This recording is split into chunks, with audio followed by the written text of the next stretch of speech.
গিরিধারী গোপাল ব্রজ গোপদুলাল ও অপূর্ব লীলা তরুণ তমাল গিরিধারী গোপাল ব্রজ গোপদুলাল অপূর্ব লীলা তরুণ তমাল গিরিধারী গোপাল বিশাখার কাছে তুমি চির নিরূপম শ্রী রাধার হৃদয়ে প্রেমের দীপন বিশাখার কাছে তুমি চির নিরূপম শ্রী রাধার হৃদয়ে প্রেমের দীপন শ্রীরাম সুরাম সখা গোঠের রাখাল শ্রীরাম সুরাম সখা গোঠের রাখাল অপরূপ লীলা তরুণ গিরিধারী গোপাল ব্রজ গোপদুলাল অপরূপ লীলা তরুণ গিরিধারী গোপাল যশোদার নয়নে তুমি ননীছ শ্রীনন্দ দুলাল তুমি আনন্দ কিশোর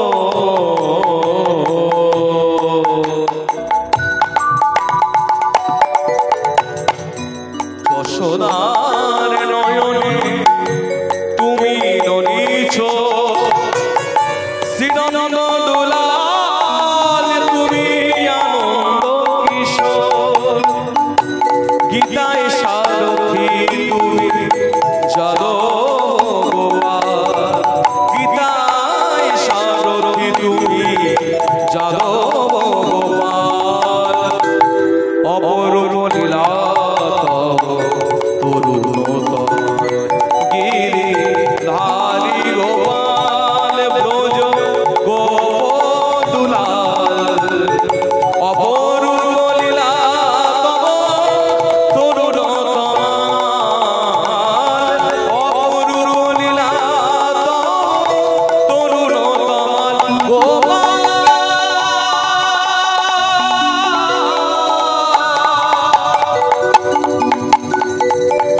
হে গোপাল হে হে হে গিরিধারী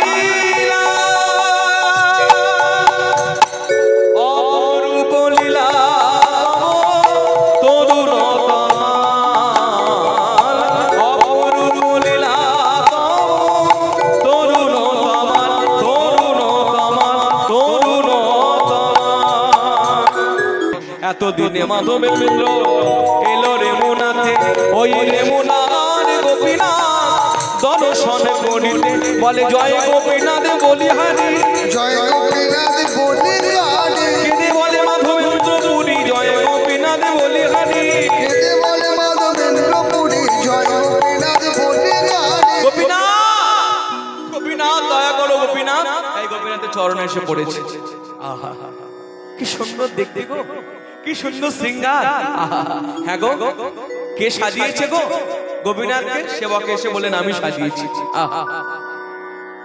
আপনি গোপীনাথের সেবক যা সাজানো এত সুন্দর না জানি তার হৃদয়টা কি দিয়ে রাঙানো সুন্দর হয়েছে হ্যাঁ গো বলতে পারো গোপীনাথ কি খায় এই যে বলেছে গোপীনাথ কি খায় সঙ্গে সেবক সেবক বলছে শোনো তোমাদের সাধুদের বাবু একটাই কথা শুধু কি খায় আর কি খায় খাওয়া ছাড়া কিছু কথা নেই বলে শোনো যার শরীর এত সুন্দর আগে তো জানতে ইচ্ছে করবে সে কি খায় বলো না গো কি খায় বলে শোনো তাহলে বলি এই সন্ধ্যেবেলা 12টা মাটির হাঁড়িতে ক্ষীর থাকবে পরিপূর্ণ ওই ক্ষীর গোপীনাথের সেবায় লাগে ওই ক্ষীরের নাম হচ্ছে অমৃত কেলি আর তুমি ত্রিভুবনে ঘুরে এসো এমন ক্ষীর কোথাও পাবে না যেই বলেছে না মাধবেন্দ্র পুরী মনে মনে হয় যে ওই ক্ষীর যদি একটু আমি খেয়ে দেখতাম খুব ভালো হতো সেই ক্ষীর কি কি দিয়ে তৈরি করেছে সেটা জেনে নিয়ে আমার বৃন্দাবনে গোপালকে ভোগ লাগাবো। কিছুক্ষণ পরে দেখছে ঘন্টা বেজে উঠল। অর্থাৎ কি হলো মায়েরা, ভোগ লাগলো। ভোগ লাগলে ঘন্টা বাজে না, মাধবেন্দ্র পুরী নিজেকে ধিৎকার দিচ্ছে, ছি ঠাকুরের ভোগ লাগে না, আমি ভাবছি নিজে খাবো, তার মানে ওই প্রসাদ এঠো হয়ে গেল। হায় হায় হায়, আমার প্রভুর খাওয়া হলো না, আমি আগে প্রসাদ ভাবছি আমি খাবো, ছি ছি ছি ছি, আমার কি দুর্বুদ্ধি। না না, মন্দির ত্যাগ করবো। মন্দির ত্যাগ করলো, ওই গ্রামের হাটপাড়ায় গিয়ে বসে রইল। কেন না, অপরাধ করে ফেলেছি প্রভুর চরণে। দেখুন কিরকম সাধু। আর আমরা মঠে মন্দিরে যদি কোথাও সেবা দিই বা কালী পুজো হলে বা দুর্গা পুজো যদি ডালা দিই, 10টা পান্তুয়া কিনে মনে মনে ভাবছি আমি খাবো। হ্যাঁ, মায়ের ডালায় দিচ্ছি, ভোগটা হয়ে গেলে আমি খাবো। তাহলে কি হলো, ওটা খাওয়া হলো না, ঠাকুরকে দেওয়া হলো না, আগে থেকে আমার এঠো হয়ে গেছে। যার জন্য সেবক যখন মন্দির বন্ধ করে চলে গেল, রাতে শুয়ে পড়েছে, এই স্বপ্নে গোপীনাথ এসে দাঁড়িয়েছে, ওঠো। বলে প্রভু তুমি এখানে? বলে আজকে এসেছি। কেন জানো, আজকে তুমি একজনকে ক্ষীরের কথা বলেছো, কিন্তু তাকে একটু প্রসাদ দাও। কে প্রভু? বলে ওই যে এক সাধু এসেছিল, শোনো একটা ক্ষীরের ভাণ্ড তাকে পৌঁছে দাও। বলে ক্ষীরের ভাণ্ড পৌঁছে দেবো, কিন্তু ক্ষীর কোথায়, আর সেই বা কোথায়? শোনো, আজকে মন্দির থেকে যখন ক্ষীর বের করেছিলে, ক্ষীরের হাঁড়ি কটা ছিল? কেন বলো 12টা? না, আজ 11টা ছিল। আমি নিজে হাতে বের করেছি। বলে ওটা আমার খেলা, তোমার চোখে দেখেইছি 12টা, কিন্তু আমি 11টা তুমি বের করেছি, আমি একটা চুরি করেছি। হ্যাঁ, তুমি চোর? হ্যাঁ গো, আমি চোর, ওই সাধুর জন্য চুরি করেছি। গ্রামের হাটতলায় বসে রয়েছে, ক্ষীরের প্রসাদ হাতে দেবে, ওর কাছে ক্ষমা ভিক্ষা করবে, তারপর আমার মন্দির বন্ধ করবে। দেখুন, এই সেবক চলে গেল মন্দিরে, যেই প্রদীপটা জ্বেলেছে, ক্ষীরের পাত্র আর পাচ্ছে। কোথায় ক্ষীর, কোথায় ক্ষীর? মন্দির তো ভালো করে পরিষ্কার করে গেছি। এই যখনই গোবিন্দের কোমর দেশে ওই যে বাধা আছে পাঁচনি, ওই ধরা, যখন এই ধরাটা সরিয়েছে, তাকে ক্ষীর ভাণ্ড পড়ে আছে ওই ধরারই আড়ালে। ক্ষীর ভাণ্ড পড়ে আছে ওই ধরারই আড়ালে। ওই ক্ষীরের পাত্রটা বুকে তুলে নিল, নিয়ে চলে গেল গ্রামের হাটতলায়। চিৎকার করে করে ডাকছে, কে আছো, কোথায় আছো? মাধবেন্দ্র পুরী যারে লাগি গোপীনা, ক্ষীর কইল চুরি, ধন্য ধন্য মহা ধন্য মাধবেন্দ্র পুরী গোসাই। মাধবেন্দ্র পুরী ধন্য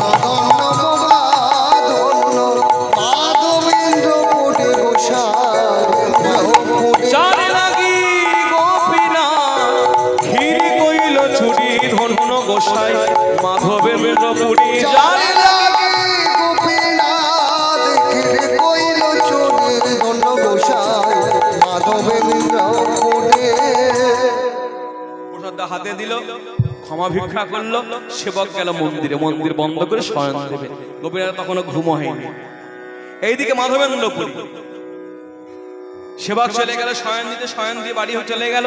মাধবেন্দ্র পুরী মনে মনে ভাবে যে প্রভু তোমার এত কৃপা, ক্ষীর খাওয়া ভেবেছিলাম, নিজে পাঠালে ক্ষীর, বেশ ক্ষীরের প্রসাদটা পেল। অনুভব করতে করতে কৃপাটা, যে ক্ষীরটা খাওয়া হয়ে গেল মানে পাওয়া হয়ে গেল, প্রসাদ বন্দনা করে ক্ষীরের পাত্রটা মাটির হাঁড়ি হাতের মধ্যে রয়ে গেছে। অনুভব করুন, মাটির হাঁড়ি হাতের মধ্যে রয়ে গেছে, মনে মনে চিন্তা করছে, আহা এই মাটির হাঁড়িতে ছিল ক্ষীর, তাই সমেত প্রভুর কাছে গেছে, এর মধ্যে বীজমন্ত্র তুলসী পত্র দিয়ে নিবেদন হয়েছে, তাহলে ক্ষীরটা খেয়ে নিলাম, ক্ষীরটা প্রসাদ। মাটির হাঁড়ি ফেলি কি করে? মাটির ভাতটাও তো প্রসাদ। দেখুন কি অনুভব। সঙ্গে সঙ্গে কি করলো জানেন? ওই মাটির হাঁড়িটা হাতে নিয়ে 1 2 3 তিনটে টুকরো করে বহির্বাসের মধ্যে বেঁধে রাখলো। কেন? নীলাচলে যেতে অনেক পথ বাকি, কোথায় পাবো প্রসাদ? যখনই খিদে পাবে ওই মাটির হাঁড়ি ভেঙে ভেঙে প্রসাদ পাবো। এটাকে উচ্চ স্তরের ভাবনা, না হলে কি আর গৌর গোবিন্দ পাওয়া যায়? আহা, ওই বেঁধে নিল, ভোর না হতে হতে বেরিয়ে গেল রে মোড়া ছেড়ে। কেন বলুন? সকালবেলা হলেই তো প্রচার হয়ে যাবে যে মাধবেন্দ্রের জন্য ক্ষীর চুরি করেছে। ভক্তের প্রচার হবে, ভক্ত চায় না নিজের প্রচার, ভক্ত চায় আমার প্রভুর প্রচার হোক, আমি তার দাস হয়ে থাকতে চাই। চলে গেল নীলাচল, 2 বছর ধরে ঘুরছে, কিন্তু মলয় চন্দন কাঠ কোথায় পাওয়া যাচ্ছে না। শেষে রাজার কাছে গেল। রাজা বলল, শুনুন, আপনি আসবেন আমি জানি, আগে থেকে ব্যবস্থা হয়েই রয়েছে, ওই যে চন্দন কাঠ, ওই যে আপনার কর্পূর, কিন্তু আমার তো ক্ষমতা নেই নিয়ে যাবার। বলে, বুঝতে পেরেছি আপনাকে দেখে, ঠিক আছে আমি 10 জন লোক দিয়ে দিচ্ছি। এই, তোমরা কিছু লোক সাধুকে ধরে ধরে বৃন্দাবন পৌঁছে দাও, আর কিছু লোক এই চন্দন কাঠ নাও, আর কিছু লোক কর্পূর। যেই বলেছে কর্পূর, মাধবেন্দ্রপুরী বলছে না, এই কাঠ মাথায় বয়ে বয়ে নিয়ে যাবার ক্ষমতা যখন আমার নেই, প্রভু আমাকে নিয়ে যেতে বলেছিল, আমি পারলাম না, ওই কর্পূরের পাত্র আপনারা আমাকে হাতে দিন, ওইটি অন্তত আমি বয়ে বয়ে নিয়ে যাই। এই কিছু লোক সাধুকে ধরেছে, ধরে ধরে নিয়ে যাচ্ছে, কিছু লোক কর্পূরের এই চন্দন কাঠ মাথায় নিয়েছে, মাধবেন্দ্রপুরী নিয়েছে কর্পূরটা। রেমুনা হয়ে গিয়েছিল, ফেরার সময় বলছে আমাকে রেমুনা হয়ে নিয়ে চলো, একটু কাজ বাকি আছে। ইতিমধ্যে 2 বছর পর যখন এসেছে রেমুনা গ্রামে গোপীনাথের মন্দিরের কাছে, মাধবেন্দ্রপুরীর সেবকদের বলছে, ভাই তোমরা আমার জন্য অনেক করেছো, একটা কথা বলি, আমাকে শেষবারের মতো, আর জীবনে দেখা হবে কি না হবে, একবার গোপীনাথের মন্দিরের কাছে নিয়ে চলো। গোপীনাথের সামনে গিয়ে 2টো কথা বলি চলে আসবো। নিয়ে গেল গোপীনাথের সামনে, চোখের জলে মুখ ভাসিয়ে মাধবেন্দ্রপুরীজি বলেন, গোপীনাথ আমি এই নাক ধরছি, এই কান ধরছি, আমায় ক্ষমা করো। নীলাচলে যাওয়ার সময় যে অপরাধ আমি করেছি, তোমার ভোগ লাগেনি, তাই আমি ভেবেছি প্রসাদ খাবো, ক্ষীর খাবো, প্রসাদ এঠো হয়ে গেছে, তোমার খাওয়া হয়নি, তার জন্য আমায় তুমি ক্ষমা করে দিও।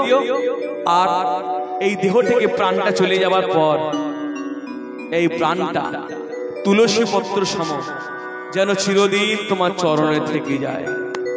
চোখে জলে মুখ ভাসিয়ে মাধবেন্দ্রপুরী গায়, এ দেহ তুলসী করে তব পায়ে সমর দিলাম, মোরে দয়া করো নব ঘনশ্যাম। এ দেহ তুলসী করে তব পায়ে সমর দিলাম, দয়া করো নব ঘনশ্যাম। চোখে গঙ্গা জলে মন্দির ধুয়ে দেব, চোখে গঙ্গা জলে তোমার মন্দির ধুয়ে দেব। ও গো প্রভু নয়নাভিরা দয়া করো নব ঘনশ্যাম। এ দেহ তুলসী করে তব পায়ে সমর দিলাম, দয়া করো নব ঘনশ্যাম। আমি আনন্দ স্বর্গময় দেব, এবার তাই চন্দন, এবার পুষ্পাঞ্জলি হবে আমার শুদ্ধ প্রাণম। এবার ভক্তি চরণ পদ লয়ে, ভক্তি চরণ পদ লয়ে, এবার ভক্তি চরণ পদ লয়ে গাইব তোমার নাম। দয়া করো নব ঘনশ্যাম। এ দেহ তুলসী করে তব পায়ে সমর দিলাম, দয়া করো নব ঘনশ্যাম। প্রভু আমি আসি, আমার আর কিছু বলার নেই, এটা একটু দেখো। এই যে শরীর টলমল করছে, পিছন দিকে পেঁচাচ্ছে, যারা ধরে ধরে নিয়ে যাচ্ছিল তারা শরীরটা ধরে ফেলেছে, পুড়িয়ে ফেলেছে শরীরটাকে, কিন্তু মাধবেন্দ্রপুরীর চোখটা গোপীনাথের দিকে রয়ে গেছে। যেই চোখটা সরাতে যাবে, ওই পাথরের গোপীনাথ হাত নেড়ে নেড়ে বলছে, মাধবেন্দ্র আমায় ছেড়ে যেও না, আমায় ছেড়ে যেও না, তুমি আমার কাছেই থাকো, আমায় ছেড়ে যেও না, তুমি আমার কাছে থাকো, আমায় ছেড়ে যেও না। তোমার কাছে থাকবো, তোমার কাছে থাকলে বৃন্দাবনের গোপালের গায়ের জ্বালা ধরে যাবে কি করে? এই যে চন্দন কাঠ, এই যে কর্পূর, চন্দন কাঠের সঙ্গে কর্পূর মিশিয়ে বৃন্দাবনের গোপালের গায়ে মাখালে তার গায়ের জ্বালা ধরে যাবে। গোপাল যেন হাত নেড়ে বলছে, শোনো ওই চন্দন আমার গায়ে মাখাও। যেই গোপাল সেই গোপীনাথ, একই আমার গায়ে মাখালে বৃন্দাবনের গোপালের গায়ের জ্বালা দূরে যাবে। তুমি আমার কাছে থাকো, আমি চাই। বেশ প্রভু, তোমার গায়ে মাখালে যদি বৃন্দাবনের গোপালের গায়ের জ্বালা দূরে যায়, আমি জানি যেই গোপীনাথ সেই গোপাল। আমি তোমায় কথা দিলাম, তোমায় ছেড়ে যাব না, তোমায় ছেড়ে যাব না, তোমায় ছেড়ে যাব না, আমি তোমায় ছেড়ে যাব না, আমি তোমার কথাই রাখলাম, তোমার দেশে থাকলাম। হরি হরি বল।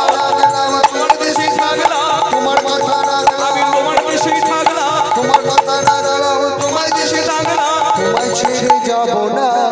আর কোনোদিন যাই। আজ দেখুন আপনি রেমুনা গ্রামে গোপীনাথের মন্দিরে কিছুটা মাধবেন্দ্রপুরীর সমাধি আছে। সারাটা জীবন গোপীনাথের সেবায় লাগিয়ে দিল নিজেকে। এবার লোকেদের বলছে, আচ্ছা বলতে পারে গোপীনাথের গায়ে চন্দন মাখাবো, একটা ভালো দিন আমাকে দেখে দিন তো। পার্শ্ববর্তী লোকজন বলছে, আচ্ছা আপনি ভালো দিন খুঁজছে, আপনি কি জানেন না আগামীকালই তো দিন আছে? বলে কি দিন, কি তিথি? বলে অক্ষয় তৃতীয়া। বলে বেশ, এই অক্ষয় তৃতীয়া থেকে আমি চন্দন মাখাবো। গুনে গুনে 21 দিন।